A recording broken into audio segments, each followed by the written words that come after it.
Welcome friends, आज हम पढ़ेंगे ऐसा टॉपिक जो है ओबेसिटी या मोटापा। आज के टाइम में हर फैमिली में कोई ना कोई मेंबर इस प्रॉब्लम से जूझ रहा है और लॉकडाउन के बाद तो ये प्रॉब्लम इतनी ज्यादा बढ़ चुकी है। फ्रेंड्स, यूनाइटेड कंट्री के अंदर ओबेसिटी या मोटापा एक एपिडेमिक है, यानी महामारी है। ये प्रॉब्लम हमारे इंडिया में इतनी नहीं थी, लेकिन आज के टाइम में ये प्रॉब्लम घर घर में फैल चुकी है। क्या है ओबेसिटी, क्यों होता है मोटापा, या फिर क्या इसके कारण है, कैसे हम इसका ट्रीटमेंट कर सकते हैं, क्या क्या कॉम्प्लिकेशंस इसमें क्रिएट होते हैं, ये सब आज की क्लास में हम पढ़ेंगे। फ्रेंड्स, जो ओबेसिटी है उसे अगर साइलेंट किलर बोला जाए तो कुछ गलत नहीं होगा। ओबेसिटी या मोटापा एक साइलेंट किलर है, एक साइलेंट डिजीज है जो इनवाइट करती है आपकी बॉडी में बहुत सारी डिजीज को। अगर आप मोटापे से ग्रसित हैं, आप ओबेस हैं, तो बहुत सी ऐसी डिजीज है जो इन फ्यूचर आपको हो सकती है, इसलिए आपको इसका नॉलेज होना जरूरी है। हम स्टार्ट करते हैं सबसे पहले डेफिनेशन से। ओबेसिटी का मतलब क्या होता है? अगर आप मोटे दिखते हैं, इसका मतलब ये नहीं है कि आप ओबेसिटी से ग्रसित हैं। फ्रेंड्स, बीएमआई के द्वारा हम मेजर कर सकते हैं कि ओबेसिटी क्या होती है, यानी जिसे हम मोटापा कह रहे हैं वो एक्चुअल में है क्या। बीएमआई का मतलब होता है body mass index. Body mass index का मतलब है आपका जो बॉडी वेट है उसे जब आप अपनी हाइट से डिवाइड करते हैं और उसके बाद जो आंसर आता है उससे आप मेजर कर सकते हैं कि आप ओबेस हैं या नहीं है। अब कैसे मेजर करेंगे? जो आपका बॉडी वेट है उसको डिवाइड करना है अपनी हाइट से, और डिवाइड करने के बाद जो आंसर आ रहा है वो यदि 25 से कम है तो आप नॉर्मल हैं। अगर हाइट और आपके वेट का जो रेशियो है वो अगर ज्यादा आ रहा है 25 से, इसका मतलब यहाँ पर आप क्या है, ओवर वेट है। और अगर 50 to 30 है तो ओवर वेट है, लेकिन अगर 30 से ज्यादा आता है तो उसे हम बोलेंगे ओबेसिटी या मोटापा। यानी डेफिनेशन आप समझ गए होंगे। ओवर वेट या ओबेसिटी सिमिलर नहीं है फ्रेंड्स। अगर आपका रिजल्ट 25 to 30 के बीच आता है, इसका मतलब आप ओवर वेट हैं। लेकिन ये ज्यादा हो गया, इसका मतलब अब आप ऐसी कंडीशन में पहुंच चुके हैं जहां बहुत सारी डिजीज होने का खतरा आपको हो सकता है।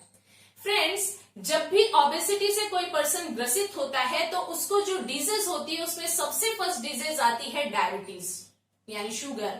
इसके बाद हार्ट रिलेटेड प्रॉब्लम्स उसको हो सकती है। हार्ट रिलेटेड प्रॉब्लम के साथ साथ अब तो ये भी प्रूव हो चुका है कि ओबेसिटी ही वो रीजन है जिससे सर्टेन कैंसर बॉडी में क्रिएट होता है, यानी कैंसर जैसी भयानक बीमारी भी हो सकती है। फ्रेंड्स, मैं आपको डरा नहीं रही, मैं आपको सिर्फ बता रही हूं कि अगर आप इसे समय रहते कंट्रोल कर लेते हैं तो इन साइलेंट किलर से आप बच सकते हैं। फोर्थ है पीसीओडी। फीमेल्स में जो पॉलीसिस्टोनिक और एक ओवेरियन सिंड्रोम की कंडीशन है वो भी कहीं ना कहीं रिलेट करती है ओबेसिटी से।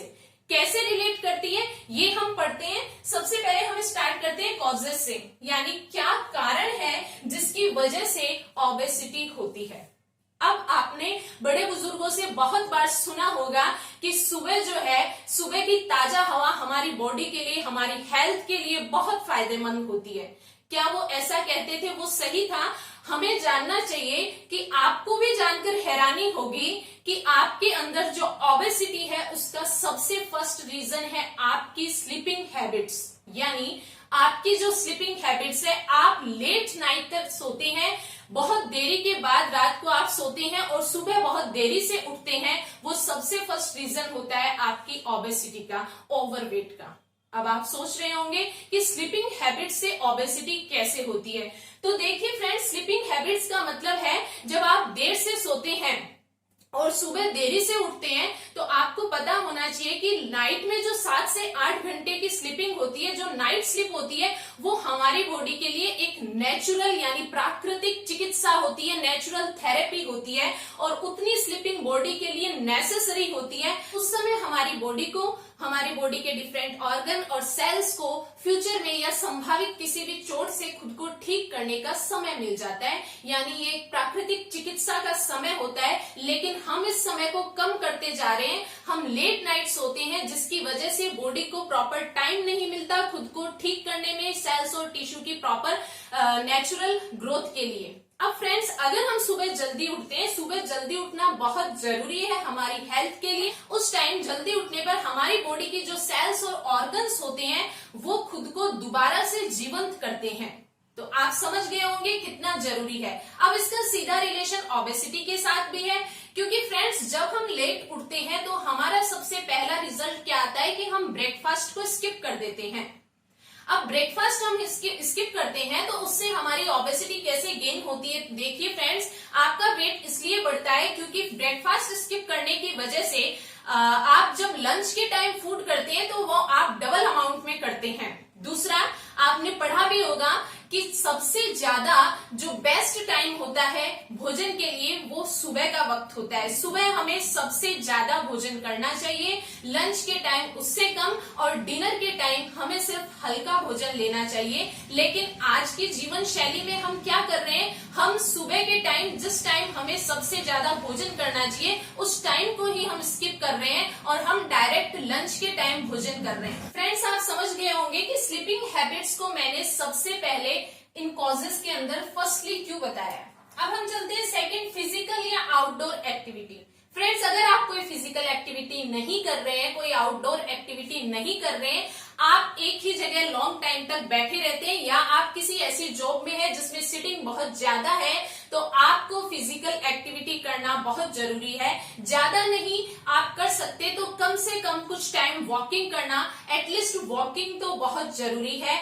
आपको डेली 10,000 कदम चलना चाहिए। फ्रेंड्स, आपने भी सुना होगा जो रोज चलते हैं वो बरसों चलते हैं, यानी आपको एटलीस्ट कोई और एक्सरसाइज के लिए टाइम न मिले तो आप वॉकिंग तो डेली अपने रूटीन में शामिल करें। डेली आप कम से कम 10,000 कदम चलें। Friends, national health and nutrition के अकॉर्डिंग ये माना जा चुका है कि फिजिकल एक्टिविटी और ओबेसिटी में बहुत गहरा रिलेशन होता है, बहुत स्ट्रॉन्ग रिलेशन दोनों में होता है, यानी जितनी आप फिजिकल एक्टिविटी करेंगे उसका डायरेक्ट इफेक्ट ओबेसिटी पर होता है। थर्ड, हम चलते हैं ओवर ईटिंग। ओवर ईटिंग से मेरा मतलब ये नहीं है कि आप ज्यादा खा रहे हैं, इसका मतलब आप मोटे हैं। फ्रेंड्स, ओवर ईटिंग का मतलब है जो आप खा रहे हैं उसमें क्या क्या आपने अपनी डाइट में इस्तेमाल किया है। मेरा मतलब है कि आप जो सब फूड ले रहे हैं उसमें शुगर कंटेंट्स कितना है, कार्बोहाइड्रेट कितना है, विटामिन या प्रोटीन्स कितने हैं। ज्यादा से ज्यादा आपको ऐसे फूड्स लेने चाहिए जिसमें प्रोटीन कंपोनेंट्स ज्यादा हो। फ्रेंड्स, हमारे फूड का बेस जो है वो बेस फल और हरी जो सब्जियां हैं, पत्तेदार सब्जियां और फाइब्रस फ्रूट होना चाहिए, यानी ज्यादा से ज्यादा हमें फ्रूट और सब्जियां लेनी चाहिए। उसके बाद सेकंड हमें अनाज लेना चाहिए, और थर्ड तेल और चीनी, ये सबसे कम हमें अपने फूड में इस्तेमाल करनी चाहिए। अब फ्रेंड्स, नेक्स्ट हम चलते हैं, नेक्स्ट है जेनेटिक्स। जेनेटिक्स भी इफेक्ट करती है, यानी कहीं ना कहीं ओबेसिटी का रिलेशन जीन्स के साथ भी होता है, यानी जीन्स जो होती है वो हमारी बॉडी में हार्मोन्स को इफेक्ट करते हैं। फ्रेंड्स, एक हार्मोन होता है लेप्टिन हार्मोन। ये लेप्टिन हार्मोन हमारे ब्रेन को सिग्नल देता है अगर हमारी बॉडी में फैट का स्टोरेज ज्यादा हो जाता है तो ये लेप्टिन हार्मोन हमारे ब्रेन को सिग्नल देता है और हमारी जो ईटिंग की प्रोसेस है वो स्लो हो जाती है, हम लेस अमाउंट में ईट करते हैं, खाना खाते हैं। लेकिन अगर जेनेटिकली यानी जीन्स के इफेक्ट की वजह से अगर ये लेप्टिन हार्मोन कम अमाउंट में सिक्रीट होता है, कम अमाउंट में प्रोड्यूस होता है, तो ब्रेन को सिग्नल नहीं मिल पाता है। तो कहीं ना कहीं बहुत कम है, लेकिन कहीं ना कहीं जेनेटिक्स भी इसको इफेक्ट करती है, यानी जीन्स भी इफेक्ट करते हैं। फ्रेंड्स, ओबेसिटी को 3 तरीके से कंट्रोल कर सकते हैं। फर्स्ट है lifestyle change, medicine and surgery, यानी आप अपनी लाइफस्टाइल में चेंज के द्वारा कुछ मेडिसिन से और सर्जरी से ओबेसिटी को कंट्रोल कर सकते हैं। फ्रेंड्स, सबसे पहले आता है लाइफस्टाइल चेंज। अगर आप लाइफस्टाइल चेंज कर सकते हैं तो ये सबसे बेस्ट है, अदरवाइज आपको कुछ मेडिसिन का सहारा लेना पड़ता है। ये मेडिसिन आपका वेट तो 10 से 15 दिन में कम कर देती हैं, लेकिन आफ्टर 30 to 45 डेज वापस आपका वेट बढ़ने लगता है। थर्ड आती है सर्जरी। ये एक लास्ट पॉइंट है, अगर आप किसी भी तरीके से कंट्रोल नहीं कर पाते तो आप सर्जरी करवा सकते हैं, लेकिन यहाँ तक पहुंचने से पहले लाइफस्टाइल चेंज सबसे बेटर और बेस्ट है, क्योंकि लाइफस्टाइल चेंज अगर आप कर लेते हैं तो आप बहुत से लोग ऐसे होते हैं जो वेट को कंट्रोल करने के लिए, ओबेसिटी से बचने के लिए या तो लंच नहीं करते या फिर डिनर नहीं करते, वो एक ही टाइम भोजन लेते हैं। अगर आप भी ऐसा कर रहे हैं तो आप ओबेसिटी को कम नहीं कर रहे, आप ओबेसिटी को बढ़ा रहे हैं। तो आप ऐसा बिल्कुल नहीं कीजिएगा। लाइफस्टाइल चेंज से मेरा मतलब है आप अपने फूड में ज्यादा से ज्यादा फल और सब्जियां लें, कम से कम तेल और चीनी का प्रयोग करें। अब हम बात करते हैं मेडिसिन की। तो मेडिसिन में आपको पहले भी बता चुकी हूँ, बहुत सी मेडिसिन है, लेकिन आपको यहाँ तक नहीं जाना है, आप बिल्कुल लाइफस्टाइल चेंज करनी है। यानी अगर आप ऐसी जॉब में है जिसमें लॉन्ग सिटिंग है, आप अगर स्टडी कर रहे हैं, लॉन्ग टाइम तक एक जगह पर बैठे हैं, तो आपको ऐसा नहीं करना है। बीच में जब भी आप टाइम निकाल पाए आपको वॉकिंग करना है, आपको कुछ दूर पैदल चलना है। इसके अलावा आपको ब्रेकफास्ट कभी भी स्किप नहीं करना है। आप ब्रेकफास्ट स्किप कर रहे हैं तो सबसे बड़ा रीजन बना रहे हैं ओबेसिटी का, ये सबसे बड़ा कारण बन सकता है। तीसरी चीज, फ्रेंड्स, हो सके जितनी एक्सरसाइज करें। एक्सरसाइज नहीं भी कर पा रहे तो मैं आपको बता चुकी हूँ कि कुछ टाइम आप वॉकिंग के लिए जरूर निकालें। अगर आप दौड़ लगा सकते हैं तो ये बहुत ही अच्छा है। अगर आप एक जगह पर लॉन्ग टाइम तक बैठे हैं, उस टाइम आप जितना हो सके पानी पिए। फ्रेंड्स, पानी जो होता है वो डिटॉक्सिफाइंग एजेंट की तरह काम करता है। हमारी बॉडी में कुछ ऐसे टॉक्सिन्स होते हैं जो वेट को इंक्रीज करते हैं, और अगर हम ज्यादा से ज्यादा पानी पीते हैं तो पानी जो है इन टॉक्सिन्स को डिटॉक्सिफाई कर देता है बॉडी से, जिससे ओबेसिटी कभी नहीं हो पाती है। ज्यादा से ज्यादा आप पानी पिए जितना हो सके। अब आप जानना चाह रहे होंगे कोई ऐसा होम रेमेडी जिससे आप अपने ओबेसिटी को, या आप ओवरवेट है तो उसको कंट्रोल कर सकें। फ्रेंड्स, मैं आपको बता दूं, चाय।